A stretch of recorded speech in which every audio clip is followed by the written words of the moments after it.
So guys आज होता आमचा रिझल्ट. हे guys welcome back to cuckoos mini blog. So आज होता आमचा रिझल्ट. तर आम्ही निघालो होतो स्कूलमध्ये.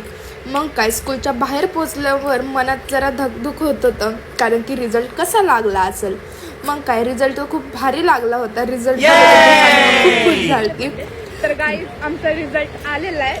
तर आम्हाला अपेक्षा 60ची होती, पण 60पेक्षा भारी मार्क पडलेत. मन गार्डन गार्डन हो रहा है.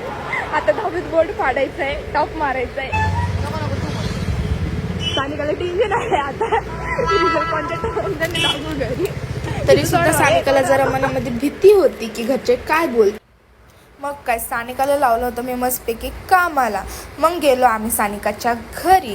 सानिकाच्या घरी गेलो तर सानिकाची मम्मी घरी नव्हती, तर सगळा स्वयंपाक सानिकालाच करायचा होता. मग तुम्हाला तर माहिती आहे मी सानिकाला एकटं काम करताना बघू शकत नाही. मग काय मी पण तिला केली होती थोडीशी हेल्प.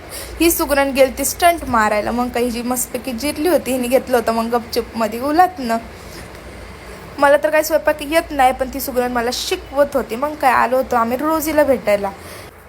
रोजीला बघून तर सानिका काय घरामध्ये येत नव्हती, तर तुम्ही बघू शकता ती किती भीत होती.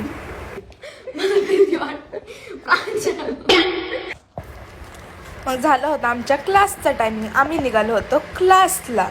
मग क्लासमध्ये जाऊन तर मी 10वीला खूप मनावर घेतली होती, तर तुम्ही बघू शकता. आणि ही पोरगी बघा काय करते.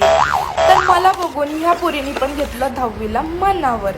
मग काय आजच्या ब्लॉगमध्ये एवढंच. परत भेटूया पुढच्या ब्लॉगमध्ये. तोपर्यंत बाय बाय.